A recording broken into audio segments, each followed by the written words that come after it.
Hello everyone and welcome back to our ALS review channel.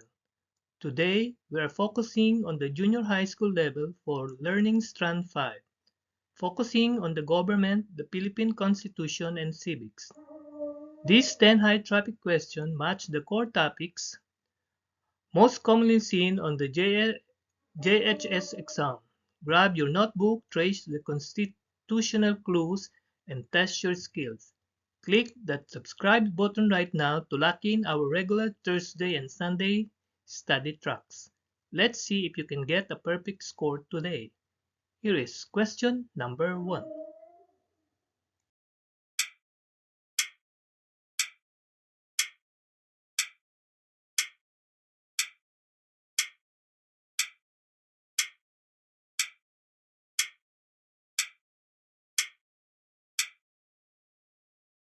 Ang tamang sagot ay B, sangay na tagapagbatas o legislative branch. Sa ilalim ng ating saligang batas, ang kapangyarihang magbatas ay binibigay sa Kongreso ng Pilipinas na binubuo ng Senado at ng kapulungan ng mga kinatawan o kongresista. Ang option A ay mali dahil ang executive branch sa pamumuno ng Pangulo ang nagpapatupad ng batas. Ang option C naman ang nagbibigay kahulugan o nagpapasya sa mga hidwaan sa batas. Mabilis na tip para sa pagsusulat ng inyong mga notes. Kung nais ninyong hindi makalimutan ang mga sangay na ito, mas maganda kung isusulat ninyo ito gamit ang pastel sticky notes at highlighters sa inyong kwaderno. Mayroon akong inilagay na link ng napakamurang study kit bundle sa ibaba mula sa Shopee at Lazada para sa inyo. Letrang B ang ating tamang sagot.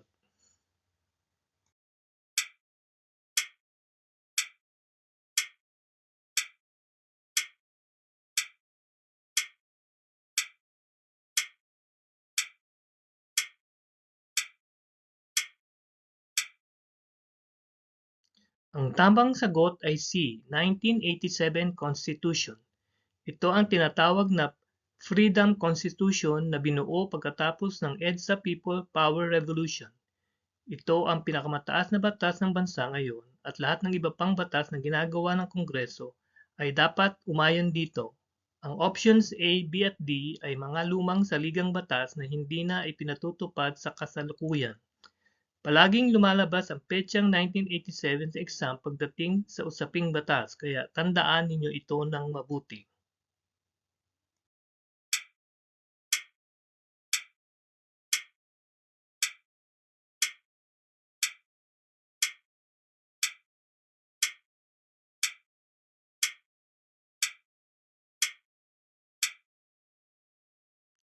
Ang tamang sagot ay B, sa mga mamamayan nito.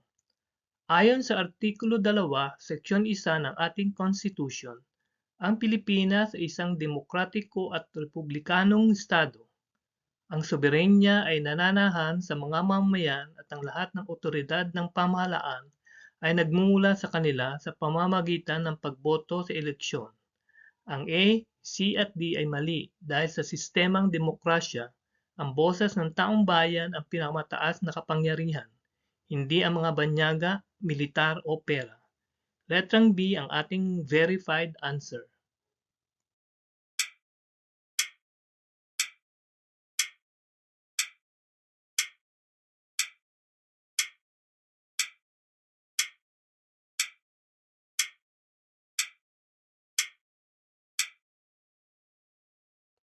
Ang tamang sagot ay B, Katipunan ng mga Karapatan o Bill of Rights na matatagpuan sa Artikulo 3. Ito ang kalasag ng bawat mamamayan laban sa pang-aabuso ng kapangyarihan ng Estado o ng mga otoridad. Dito nakasaad na hindi ka maaring arestuhin o kapkapan ng walang sapat na kautusan mula sa hukom. Ang option A ang panimula lamang ng konstitusyon at ang option C ay naglalarawan ng lupain ng bansa. Kaya letrang B ang tamang sagot para sa proteksyon ng ating mga karapatan.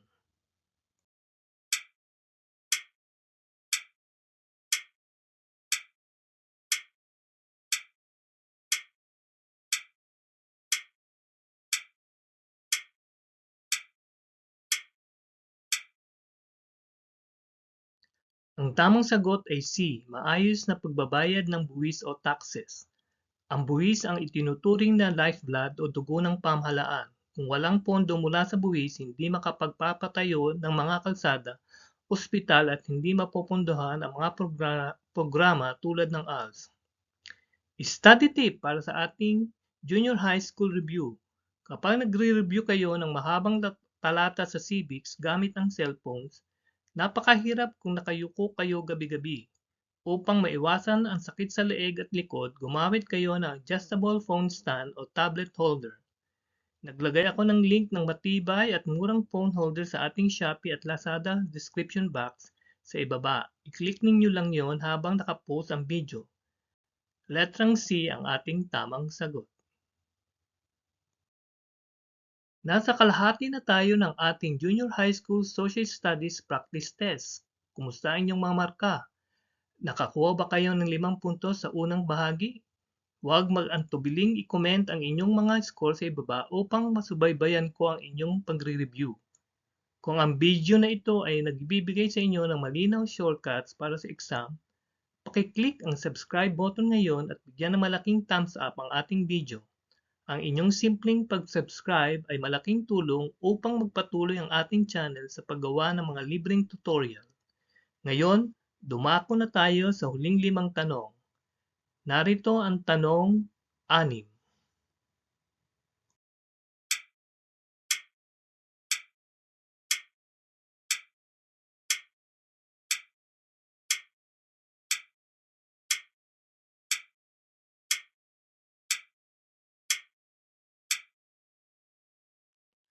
Ang tamang sagot ay C, punong barangay o mas kilala natin sa tawag na barangay captain. Ang barangay ang pinakamaliit na political unit sa Pilipinas at ang kapitan ang nagsisilbing ehekutibo o pinuno rito kasama ang kanyang mga kagawad. Ang option A ay pinuno ng lungsod o bayan, municipality. O ang option B naman ay pinuno ng buong lalawigan o probinsya. Dahil barangay ang tinutukoy sa tanong, letrang C ang ating pinal na sagot.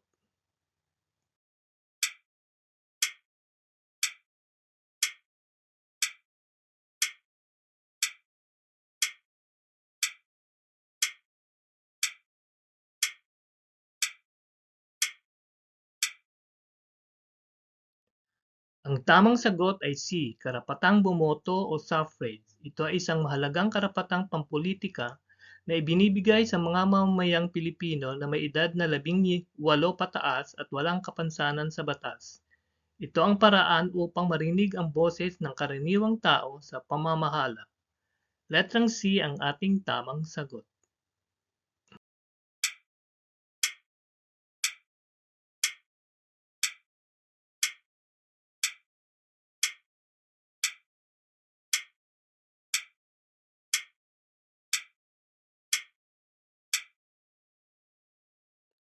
Ang tamang sagot ay B, DENR o ang Department of Environment and Natural Resources. Sila ang nagpapatupad ng mga batas laban sa iligal na pagputol ng puno, polusyon sa hangin, at pagkasira ng ating mga anyong tubig at lupa.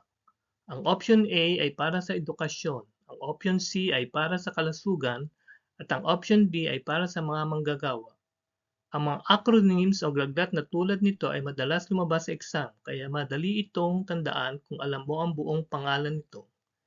Letter B ang ating sagot.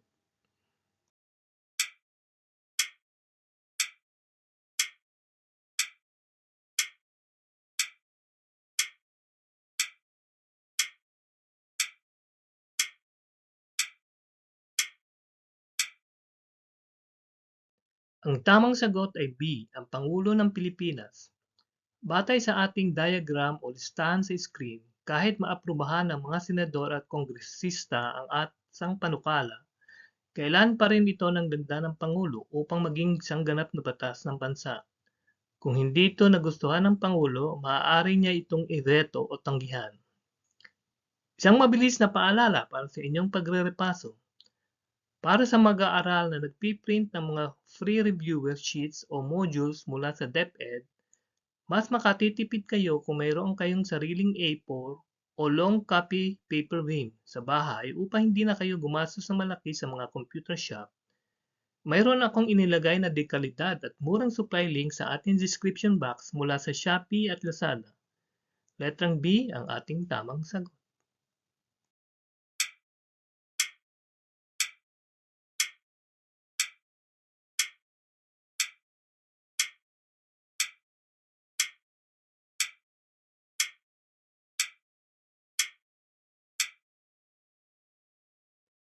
Ang huling tamang sagot natin ay B, Republic Act 11510 o mas kilala bilang ALS Act.